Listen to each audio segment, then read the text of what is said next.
Joshua chapter 11, the Northern Campaign.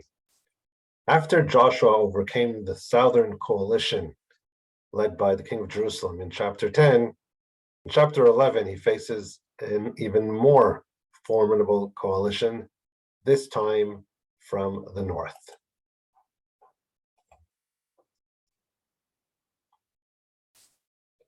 And it was when Yavin, king of Chatzor, heard, he sent to Yovav, king of Madon, according to some Old Greek versions, Maon, and to the king of Shimron, according to certain Greek versions, Shimon, to the king of Achshaph. So we have here a coalition leader by the name of Yavin, Jabin in English translation, who is the king of Chatzor. Chatzor we are familiar with. It's been identified definitely. It's found in the north. We can show it on the map here. You can see right here is Tel Chatzor. It's a national park, very impressive archaeological find, which has been dug up. It's situated a little north of modern day Chatzor. You can see here Chatzor HaGlilit. So a little north of Chatzor HaGlilit towards, it's in the Hula Valley, pretty much. You can see the Jordan River flowing here. It's the Jordan part of Jordan River. It's the northern Jordan River. So we're talking about the Hula Valley, north of the Sea of Galilee of the Kinneret. So the king of Chatzor launches a coalition attack here by recruiting cities in the north. We read about a war with Yovav, king of Chatzor, king of Canaan in Chatzor, also in the book of Judges, where Barak, the judge Barak, with Dvorah, the prophetess, combat the king of Canaan, who is from Chatzor and has the same name. Is it the same event with different traditions? Scholars debate what's the relationship between the two. Was Chatzor destroyed in the time of Joshua, and then once again later on in the time of the judges? Also a possibility, but we have a similarity of name in these two places, Judges chapter 4 and here in Joshua chapter 11. So this Yavin, king of Chatzor, he begins recruiting, and he calls the king of Madon, which, like I said, appears in certain places as Maron, and according to some, we are talking about Khirbet Madian. It's not far from the Tiberia, according to certain identifications, as well as the king of Shimron, that's identified, suggested as Tel Simunia, which is in the Jezreel Valley. As for Achshaph, that is not at all a definite identification. It's not clear. In any event, he calls upon them, and to the kings that were on the north of the mountains and of the plains south of Kinnarot. All right, so we're talking about the plain area south of the Sea of Galilee, Kinneret, and in the valley and in the regions of Dor on the west. We know Dor as well, on the Mediterranean seashore to the north, in the Atlit area. So he basically recruits cities from all across the north, from the east as well as from the west of the northern area. And there's a summary of the different nations: to the Canaanites on the east and on the west, and to the Amorite and the Hittite and the Perizzite and the Jebusite in the mountains. Interesting to view the mention of Jebusite here, which usually we connect with Jerusalem, but here apparently there were some found also to the north as well, and to the Hivite, This is the same nation of the Gibeonites, but I guess also found further up north under Hermon in the land of Mitzpah. So we're talking about the high mountain, Hermon, in the north of Israel, towards the Golan area. So he recruits many nations, many cities, and they went out, they and all their hosts with them, many people, as the sand that is upon the seashore in multitude, with many horses and chariots. So this verse very much emphasizes their numerical greatness. If you look in the Hebrew, we have three appearances of the same word, Rav, right? Amrav, right? Many people. Like sand, larov, same word, larov, Rav, right? Here translated multitude. Rav meod, again, many, right? So obviously the verse wants to very much emphasize the numerical vastness of this coalition as sand upon the seashore. Not only do they have a great multitude, but they also have very, what would then be considered high advanced technology. They have susvarechev, namely horses and chariots. We have to remember that's the ancient tank, the chariot, right? And something which really caused a lot of problems for the Israelites who had difficulty conquering the flatlands, the valleys and the flatlands, because they were dominated by the Canaanites who had chariots and horses. So this is obviously a very imposing and impressive coalition, both on in the aspect of its multitude, as well as its technology. And all these kings met together. They came and camped together at the waters of Merom to fight with Israel. There's no clear identification of this location. It's most likely not the mountain of Meron, the highest mountain in Israel to the west of the Jordan, right? The Hermon is higher by this to the east.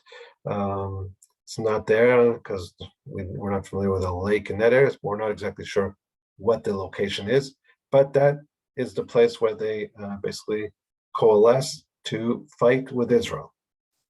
So this is basically a description of how they recruit and get prepared for the war, and it all begins with the king of Hatzor, Yavin, right, who heard, right, something. It's not even elaborated what he heard, but this is very similar to the opening of, let's say, chapter 10 and previous wars, chapter 9 as well, where we have a description of the nation's hearing, of the king of Jerusalem hearing, but here we don't have an elaboration. He just mentioned that he heard. What did he hear exactly? Well, perhaps we have to base ourselves on the previous chapter, that he heard what happened there about the routing of the southern coalition. Maybe also heard about Jericho and the Ai, not elaborated, but let's say he heard probably what happened in the previous chapter.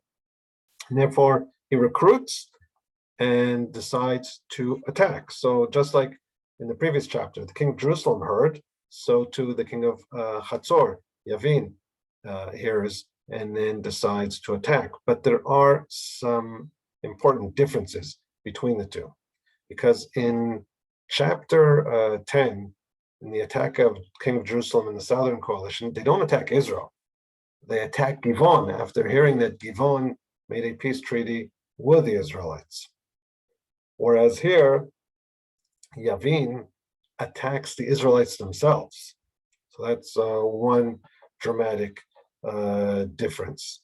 And it doesn't seem like the king of Hatzor is in fear, right, or in a bind because of the Israelites' infiltration, unlike the king of Jerusalem, who was definitely in a difficult situation, especially after the Gibeonites made a treaty and therefore kind of cut off. It doesn't seem like the king of Hatzor is worried here or intimidated. And in fact, he is very aggressive, and he's the one who is initiating a direct attack upon the Israelites. And we have here also like an immediate acceptance by the other kings in the north to heed the call of Yavin, whereas their king of Jerusalem seems to plead with the other kings here. There's an immediate response and recruitment, and that probably emphasizes the king of Hatzor's dominance, a very powerful king who dominated all the area here to the northwest and to the northeast, and therefore he just commands basically all other cities to join him. And in this instance, it would seem like, especially the numerical and the technological description, would even give this northern coalition an advantage. They're the aggressors. They're the ones who are deciding now to attack Israel, and they seem to perhaps even have the upper hand in this instance. So how will Joshua grapple? Verse 6, and the Lord said to Joshua, be not afraid of them, for tomorrow at this time I will deliver them all slain before Israel. So we have here words of encouragement by God to Joshua, and hence we can be quite confident that things will go well. And in fact, we're expecting quite a lot of divine intervention here. If we saw some miracles in the southern campaign, so here with the seeming advantage of the northern kingdoms and God's direct promise of overcoming them, we can obviously expect even more, at least at this stage, as far as divine help and intervention. In addition to God basically encouraging Joshua, there's also a specific command. You shall cripple their horses and burn their chariots with fire. So there's a direct relation to the prior mention of their kings and horses. And here there's a command to destroy them. Now, this command is not part of the tactic. It's not like part of how to accomplish the victory. It seems like it's a command that is to be performed after the victory. I will deliver them, and after you're victorious, cripple their horses and burn their chariots, which is very surprising. Why not take them as booty and merge them with your army? And this, in fact, peculiar command. I mean, usually when an army captures enemy war materials, right? If you capture a tank of the enemy or an airplane of the enemy, you usually take it and merge it with your army, bring it into your army. But here the command was to destroy the chariots and cripple the horses, right? Why so? Well, this connects with a command that we find in Deuteronomy in relation to the king. Right? We're talking about Deuteronomy chapter 17, where the Torah says that you can have a king, but put certain limitations upon what the king can do. So once you set yourself a king who has to be from your people, right? Only he may not acquire many horses for himself. So there's a limitation, an interesting, surprising one, that the king should not acquire many horses, build a large army based on horses. So we see a certain aversion on the side of the Israelites to horses. It's viewed as something which is foreign, maybe Egyptian, right? And not something which is to be implemented in the Israelite army. It was a little later, apparently in the time of Solomon, and even later in other kings. But at this stage, not so. Why? Is it a sign of depending upon your power and maybe a certain sign of haughtiness, which was rejected by the Israelites? Perhaps also because it wasn't useful. The Israelites, to a large extent, dwelled in the mountain areas, and their chariots are really of limited use. They're useful in flat areas on the plain, but not in the horses. But there's definitely an aversion, and here we see that command again to Joshua to destroy the chariots and cripple their horses. Okay, so we move on after the words of encouragement and are anticipating some big miracles here. Let's see what happens. Verse 7. And Joshua and all the people of war with him came upon them by the waters of Merom suddenly, and they fell upon them. Once again, Joshua uses the same tactic he used in the southern campaign, a surprise attack. There are a lot of parallels here between the two descriptions so far, right? The description of the coalition being led by a certain king who heard something, and Joshua getting words of encouragement from God, and then using a tactic of surprise and stunning and overcoming the enemy. So he suddenly falls upon them, and they fell upon them. And the Lord delivered them into the hand of Israel.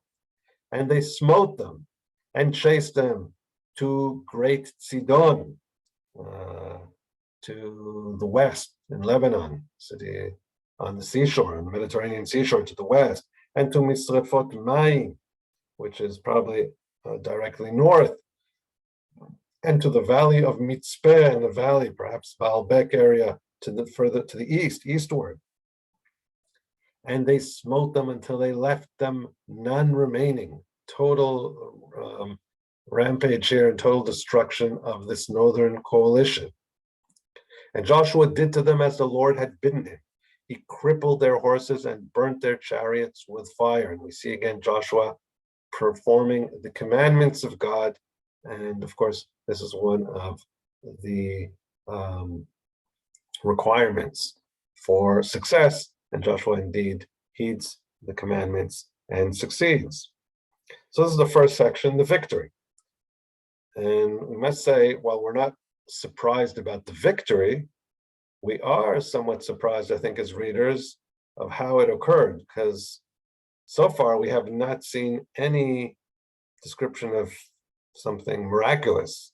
Joshua used a tactic of surprise, was successful in the battlefield, and destroyed the enemy, chased them away. So he did win, but seemingly with his own tactics, without much of a divine intervention, right? It does say that the Lord delivered them in the hand of Israel, but then it says, and they smote them and chased them, right? It's the actions of the Israelite army, people of war, who are chasing the enemy after surprising. This brings us to the second section. After the initial victory over the coalition, just like we read in the southern campaign, so too here, we have a movement to the conquest of cities, right? So this coalition was a coalition of armies that left from the cities and attacked and faced off with Israel, and Israel overcame them in the battlefield. And now the movement is towards some of the cities in the north.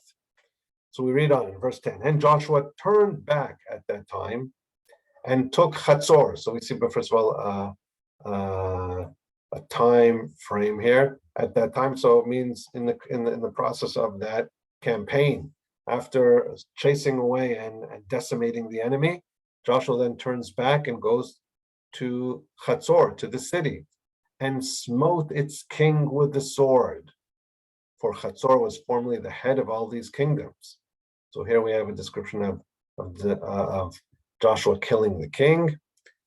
And they smote all the souls that were therein with the edge of the sword, utterly destroying them. There was not a soul left. And he burnt Chatzor with fire. So he basically totally destroys them, the city, and then burns it as well. Indeed, in the archaeological finds, there are remnants of destruction of Chatzor, which may be connected to what is described here. And we continue on reading. And all the cities of these kings and all their kings, Joshua took and smote them with the edge of the sword, and he utterly destroyed them, as Moses, the servant of the Lord, had commanded. So as for the other cities in the coalition, he goes and destroys their kings, and the people. It seems like only Chatzor was burnt. So that puts Chatzor on a parallel with what happened with Jericho and with Ai, perhaps a sign of the wickedness of this enemy, or the desire to destroy this enemy after it initiated an attack upon the Israelites. And as far as the rest of the cities, well, only the people were destroyed, but the cities apparently were kept and taken, right, and inhabited by the Israelites. And that's what exactly is stated in verse 13. But all the cities that stood in their strength, that remained standing, that didn't fall down in the act of war, Israel burnt none of them, save Chatzor only did Joshua burn. So we see that Joshua performs the command, and he destroys all the people, but then takes the cities as loot, as it says in 14, and all the spoil of these cities and the cattle the children of Israel took for a prey to themselves. But every man they smote with the edge of the sword until they destroyed them. They did not leave over a soul. As the Lord commanded Moses, his servant, so did Moses command Joshua, and so did Joshua. He left nothing undone of all that the Lord commanded Moses. We see here a great emphasis upon Moses, right?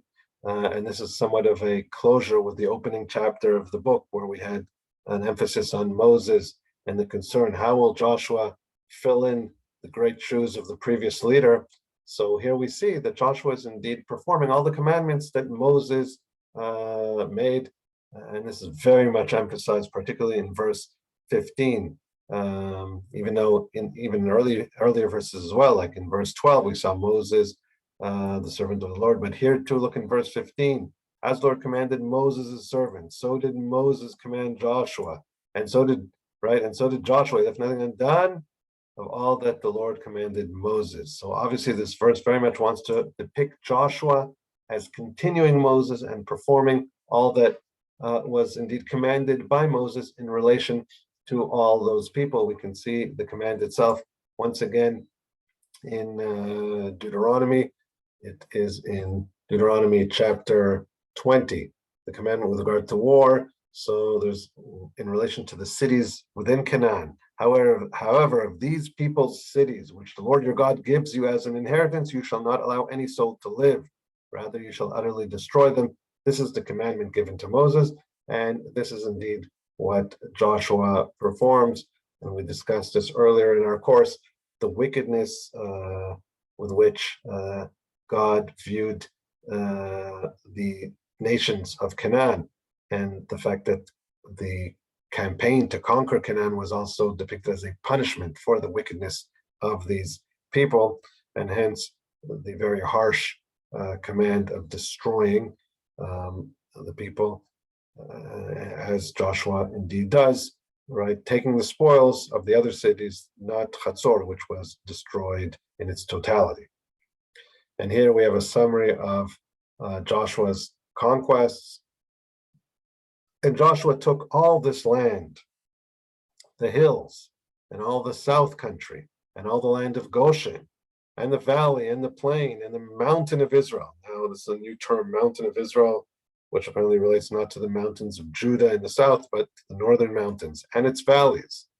From the divided smooth mount that goes up to Seir, this is down south, to Baal Gad in the valley of Lebanon, under Mount Hermon to the north, and all their kings he took and smote them and put them to death. Joshua made war a long time with all these kings. Right, so here we're informed this was an extended process. We might get the sense when we read the chapters that it happened very quickly, but apparently here the text wants to inform us that this took a while. And here are very important verses. There was not a city that made peace with the children of Israel, save the Hivites, the inhabitants of Givon. They took all in battle. For it was from the Lord to harden their hearts, that they should come against Israel in battle, that they might destroy them completely, and that they might have no favor, that they might destroy them as the Lord had commanded Moses. So here we have a summary of the conquest in general, and in addition to describing the areas that were conquered, right, and the boundaries, geographical, topographical areas, right, and boundary markers, we also have kind of a theological statement of how this occurred, right? First of all, we're informed that nobody in addition except for Gibeon made a peace treaty, approached the Israelites for peace, right? And we're informed that this was the hand of God. For it was from God that he hardened their hearts. This description of God hardening the hearts of the enemy, basically to bring about their downfall, is reminiscent of what happened in Egypt when Moses took the Israelites out, that God hardened the heart of Pharaoh in order to punish him and bring upon him plagues. God basically didn't let Pharaoh release the Israelites because he wanted to punish him and the Egyptians for what they did, and also to show his great power before the Egyptians. So here we're informed that God also hardened the hearts of the enemy, that they would not make peace with Israel, but rather even attack, as we just saw with Yavin, the king of Chatzor, who attacked Israel. We may infer from this verse that there was a potential and possibility for peace. And this returns us to the debate amongst commentators whether there is the option of peace with the 7 nations of Canaan, where we saw Ramban and Nachmanides who said yes, peace was offered to begin with, as opposed to Rashi, who said no, there was no option of peace. The option of calling for peace is only with wars that are distant from the land of Israel. From this verse, it would seem to imply that there was an option of peace, but God hardened their hearts. Rashi may nevertheless claim that there really wasn't an offer of peace, but there's a possibility maybe of initiating on their front a call for peace, as the Gibeonites did. Or Rashi could also answer and say that God hardened their hearts, right? That they should all even coalesce and attack Israel, making it easier for Israel to overcome many cities and peoples at a time in one war, as we just saw in the northern campaign. So here we have the general description of the victory, of course, attested to God's intervention here in this verse by hardening the hearts of the enemy, that they would go to battle against Israel and allowing the Israelites to destroy them. So ironically, the war and the attack by the enemy is actually in the interest of Israel to help them overcome and conquer the land. This brings us to the third section of the chapter, verses 21 to 23, the final section, a short section, very interesting. And at that time, once again, a temporal note, a little more open and non-specific, right? At that time, whatever that time in that period, Joshua came and cut off the Anakim from the mountains, from Hebron, from Dvir, from Anav, and from all the mountains of Judah, and from all the mountains of Israel. Joshua destroyed them completely with their cities. So here we're informed how Joshua destroyed a people called the Anakim, right? The word Anak in modern Hebrew means giants, but here it seems to be a name of a people living primarily in the south, in the mountains of Judah. When did it exactly happen? Well, the cities mentioned here were part of the coalition, right? Hebron was part of the southern coalition, Dvir and Hebron. So did it happen in the southern coalition? Likely, although perhaps Joshua, after destroying the north, also returned and finished off the job in different areas in the south. Maybe the city was not those cities were not totally decimated, or it might just be that it was done in the time of the Southern Coalition when the cities were destroyed. But for some reason or another, and this is what I prefer as an explanation, the author preferred mentioning the decimation of these Anakim here at the very end of the conquest narrative. Why so? Well, we'll finish the description and then we'll relate to the question. There was no Anakim left in the land of the children of Israel, only in Gaza, in Gath, and in Ashdod they remained, which will, of course, allow us to meet Goliath later on, who came from Gath, right? The giant who faces off with David in the book of Samuel, well later on in history.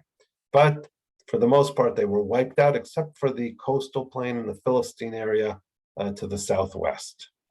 And Joshua took the whole land according to all that the Lord had spoken to Moses. And Joshua gave it for an inheritance to Israel according to their divisions by their tribes, and the land rested from war. So here, the final verse of the chapter is basically a bridge towards the next part of the book of Joshua, which from verse 13 and onwards, chapter 13 and onwards, will deal with the allocation of the land amongst the tribes of Israel. So this is basically like a closure for the description of the war campaign and a bridge preparing us to the next stage where Joshua will allot the land that was conquered to the Israelites. So this is a clear conclusion of the first section of the book and a preparation for the next. And we return to our question as to the mention of the Anakim at the very end. So to understand why the author places them here, even though, in my opinion, it actually occurred earlier in the Southern campaign, we have to remember the background to these Anakim. So they're mentioned in a couple of places in Torah. For one, we see when God wants to encourage the Israelites in chapter 9 of Deuteronomy. He says, "Hear, O Israel, today you are crossing the Jordan to come into possess nations greater and stronger than you, great cities fortified up to the heavens, a great and tall people, the children of the Anakim, whom you know and of whom you have heard said, who can stand against the children of Anak?" So God promises and encourages them that they will be able to overcome them. They will be able to overcome the great fortified cities and the powerful people, the Anakim, who dwell in this land. Why is this the emphasis of God's encouragement? Well, these two aspects, the great fortified cities and particularly the Anakim, were a serious barrier and source of trepidation for the Israelites. In fact, to a large extent, it was these very Anakim who determined the outcome of the spies sent by Moses, who returned and basically said that it's impossible to conquer the land, and caused the whole people to be dismayed and eventually delayed the entrance to the land for another 38 years until the end of the 40th year, till the next generation. We read about this in the book of Numbers, when the spies return in chapter 13 and report. So they say, they told them and said, "We came to the land to which you sent us, and it is flowing with milk and honey, and this is its fruit. However, the people who inhabit the land are mighty, and the cities are extremely huge and fortified. And there we saw even the offspring of the giant." Here it's translated as giant, not Anak, maybe lacking consistency in the translation here. And they basically intimidated the people. And the people said, they spread an evil report about the land which they had scouted, telling the children of Israel, "The land we passed through to explore, it consumes its inhabitants. And all the people we saw in it are men of stature. There we saw the giants, the sons of Anak, descended from the giants. In our eyes, we seemed like grasshoppers, and so we were in their eyes." We see the emphasis on the giants, right?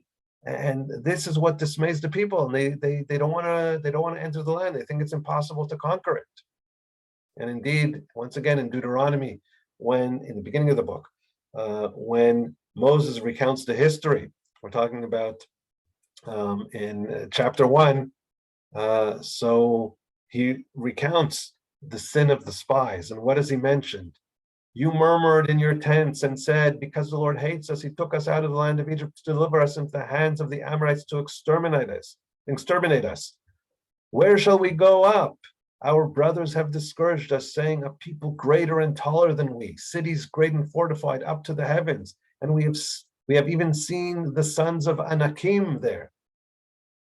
So the Anakim, to a large extent, are the reason why the Israelites feared and did not have faith that they can conquer the land. This is what caused the scouts, right, to bring about their report that it's an impossible mission to conquer the land. And this is what dismays the people. And this is what God's encouraging them here now in the 40th year, in the continuation of the book of Deuteronomy. And this brings us back to the conclusion of the conquest, right? Very end. What did the author choose to describe as the final conquest?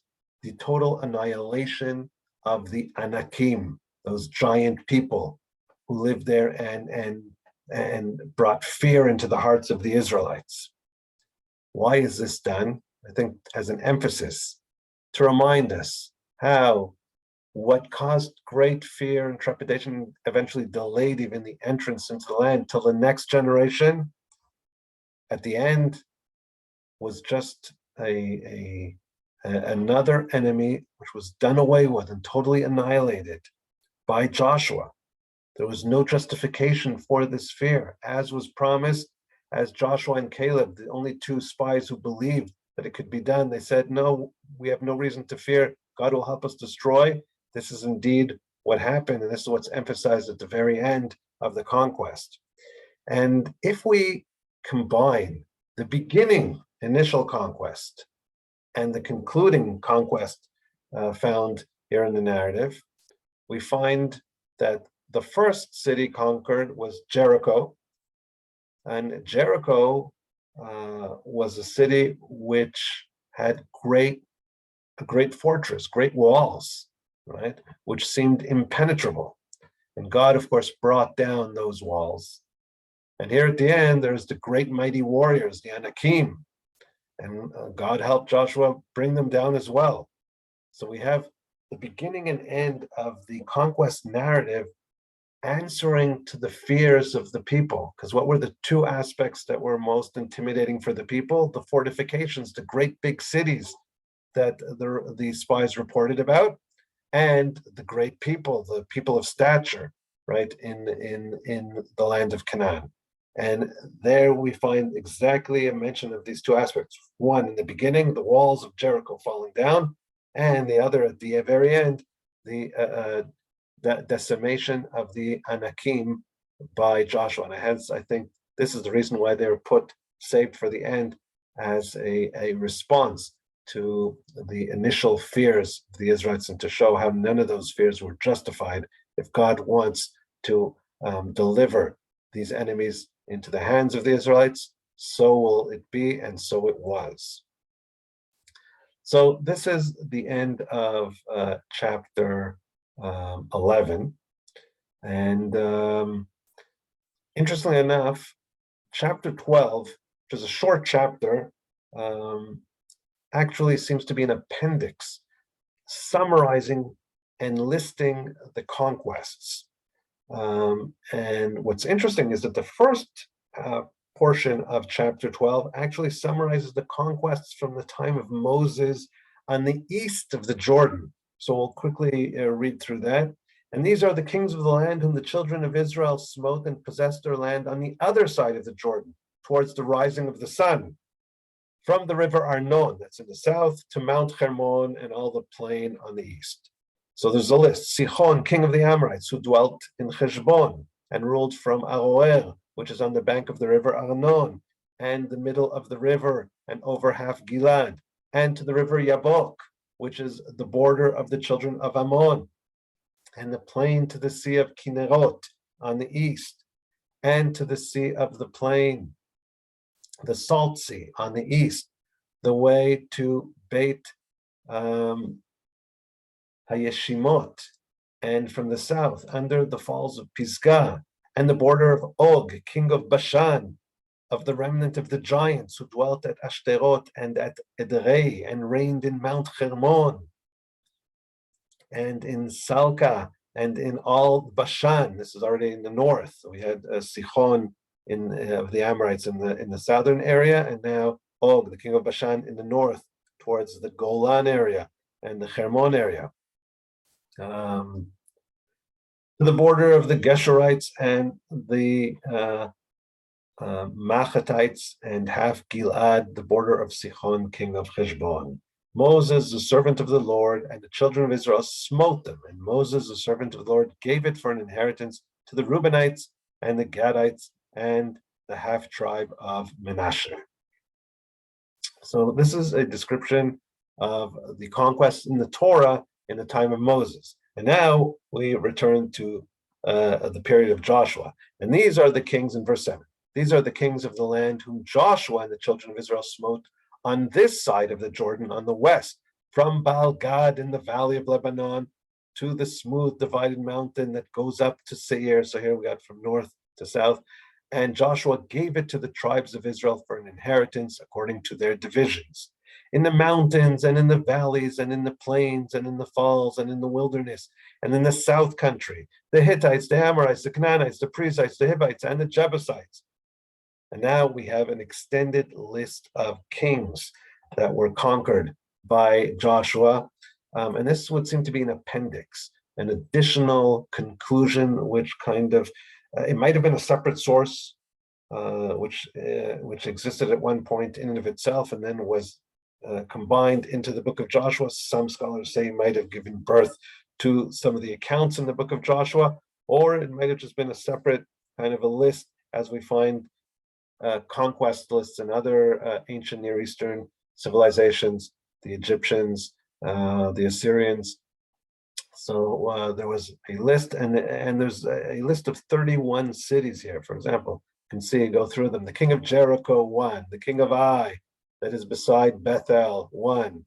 The king of Jerusalem. So we have, basically according to the order of the conquest, Jericho and the Ai.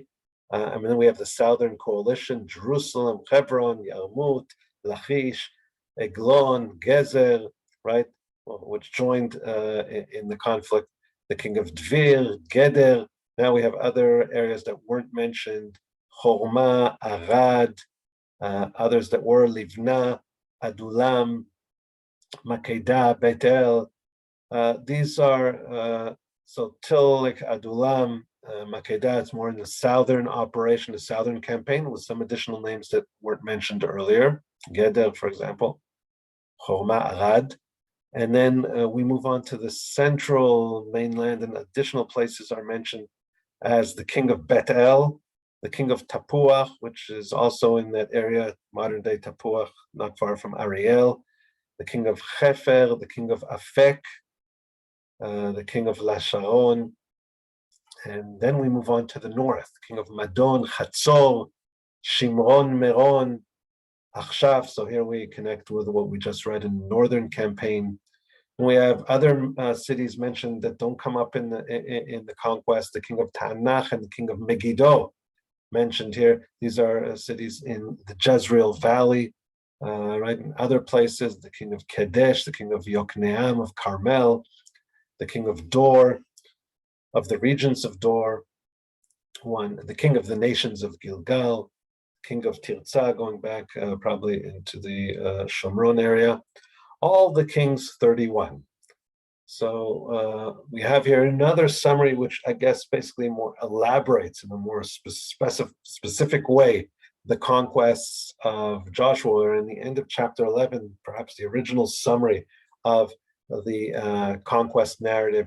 We had a more geographic general description. Here we have a more specific list, as found often in the ancient Near East, and giving more, I guess, support for the account and all that Joshua had done.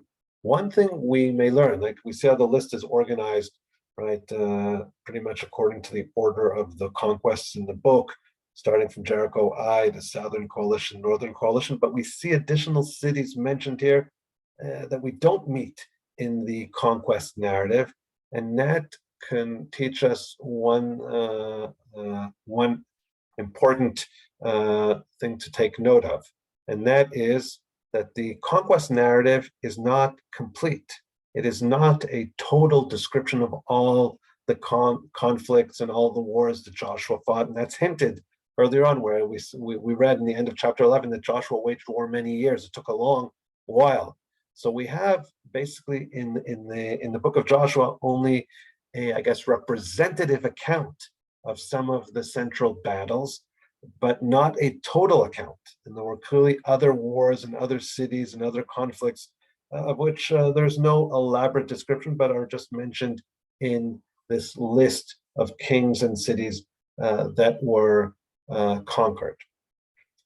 And this brings me to an analysis, an overview analysis of the whole conquest narrative, keeping in mind that it is also a narrative creation. In other words, a literary narrative creation structured with a certain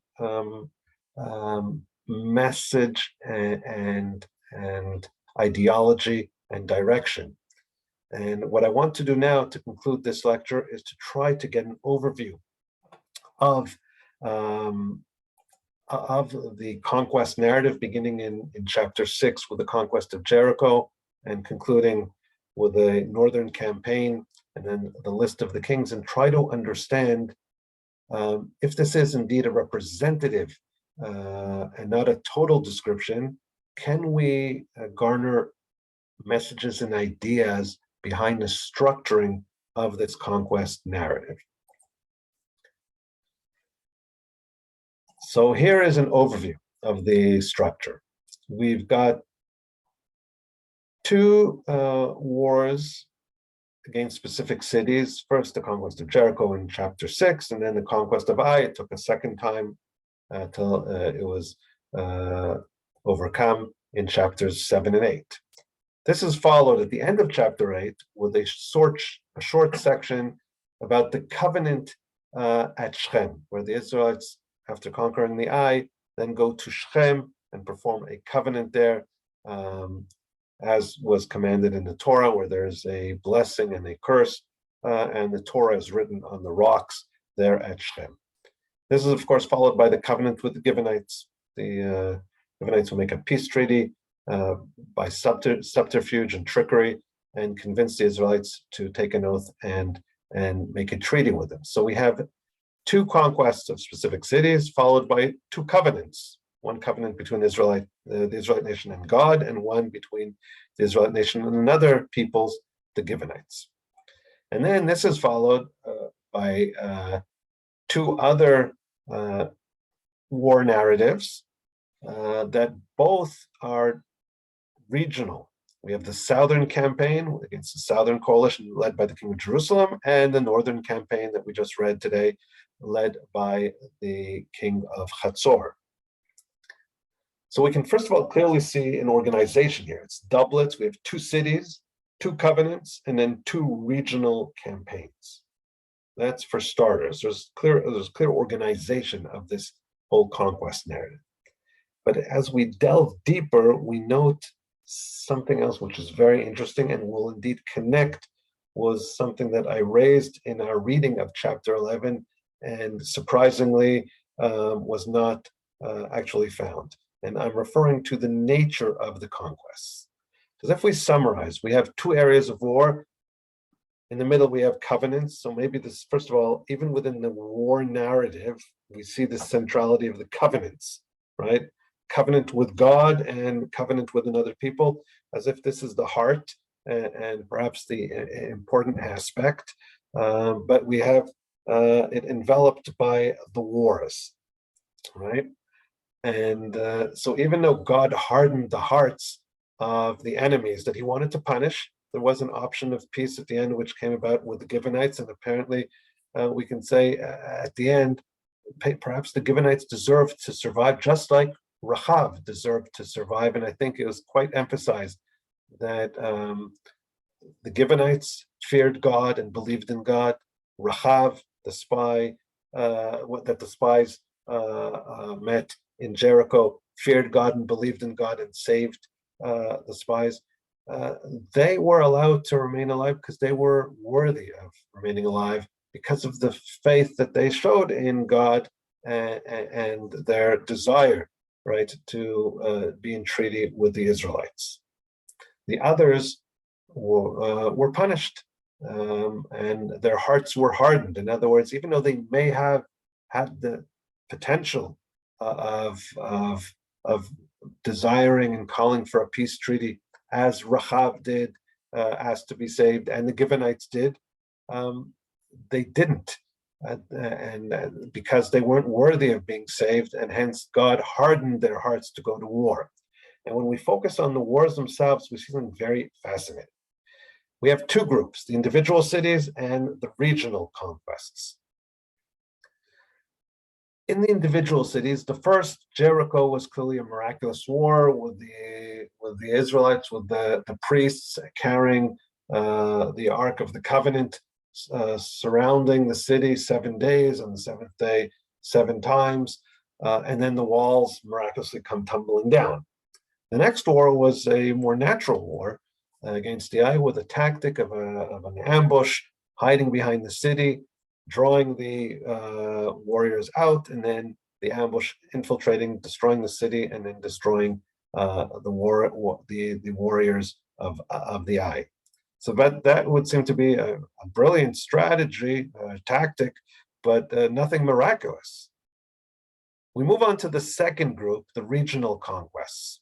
So we remember in the southern campaign, we had awesome miracles, the asteroid shower coming down, raining upon the fleeing southern coalition, and then as the stoppage of time with the sun and the moon as if not moving at the regular pace, clearly emphasizing miraculous divine intervention in the southern campaign.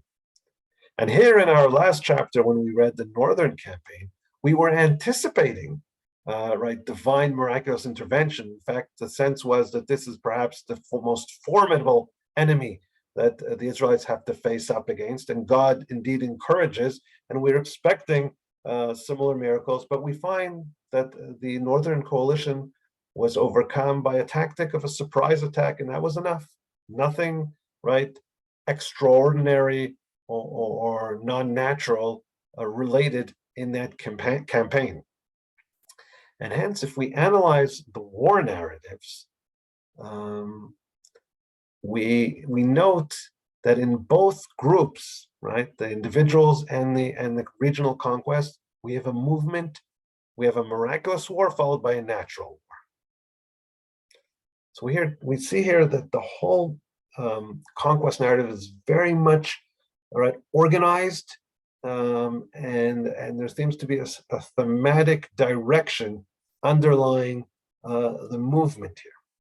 If we raise the question, okay, so what's the idea behind this movement from miraculous to natural? How are we to view it?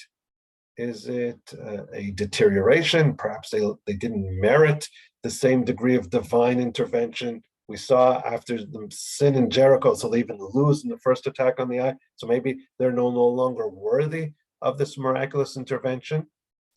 But then once again, suddenly we see in the southern campaign a miraculous war, clearly with a lot of divine intervention. And when we expected most in the north without any sin or any reason for suddenly we see there is no divine intervention, but the victory is a total victory, with the soldiers just totally destroyed, none even getting away, and then the city is destroyed. So then I think it is hard to view this as some deterioration. And perhaps to the contrary, we may view here a certain movement which underlies a development, a positive development amongst the Israelites, and perhaps a message behind the whole conquest narrative, directed, of course, to us as well as the readers of this narrative. Just as we saw that as the Israelites crossed Jordan, they stopped eating from the miraculous manna, right? And they started eating from the fruits of the land. This we read immediately following the crossing of the Jordan in chapter 4 and chapter 5. We see here a movement within the wars from the miraculous to the natural. And this is perhaps the ultimate message of the story. It's clear that the story's ideology is one that faith in God, and it is God who allowed the Israelites to be victorious and conquer the land. He is the one who's giving them land, and he is the one who is helping them fight and overcome the enemies in the land. But what is the greater level of faith? What is the higher status of faith? Is it seeing the hand of God when there is an explicit and obvious miracle, as the walls coming down, or an asteroid shower killing your enemy? Or is it being aware that God is fighting for you even when there are no explicit miracles? What is the ultimate goal? Is it to be dependent upon miraculous provisions of food from the sky like the manna? Or is it eating from the fruits of the land, but understanding and blessing God for the fruits, and understanding that even what you eat as a natural form of eating, a typical form of eating, you bless God for, because you recognize that this is what God is giving you. So too in the act of war, it is the religious ideology of the book to teach us that the hand of God is not only when you see an open miracle, but even in apparently a natural war, it is also God who is giving you the victory. And this is to teach us that even in our natural existence in the land, after we've crossed from the desert with all the miracles and the travels in the desert, now we live a natural life from the fruits of the land. We recognize that this is the hand of God, just like in the process of educating us through the acts of war, the gradual movement from the explicit miracle to seeing the hand of God within the natural outcome of war. And this is to a large extent something which we saw in its beginnings in the time of Moses. We saw that the chapter reverts back to Moses. In chapter 12, we even saw a summary of the conquest in the time of Moses. To a large extent, we saw the great miracles when under leadership of Moses, when they left Egypt, the plagues in Egypt, the crossing of the Red Sea, and the waters coming and covering the Egyptians as the Israelites crossed the sea. But immediately following that, when they continue on the desert, they are attacked by the Amalekites, and there Moses commands Joshua to go and fight the Amalekites, right? And the Israelites overcome the Amalekites by sword. We have Moses raising his hands, right? And as his hands are raised, the Israelites overcome the Amalekites, but by sword, by natural war. And I guess that was the initial, right, direction of the whole narrative, where we have to understand, the Israelites understand that there's a time when there's the explicit miracle, but that explicit miracle is to teach us that God will be with Israel, even when there is no explicit miracle. He's fighting with the Israelites. He's fighting with Joshua in the time of Moses against the Amalekites, and so too Joshua continues in that line of theology movement from the miraculous to the natural.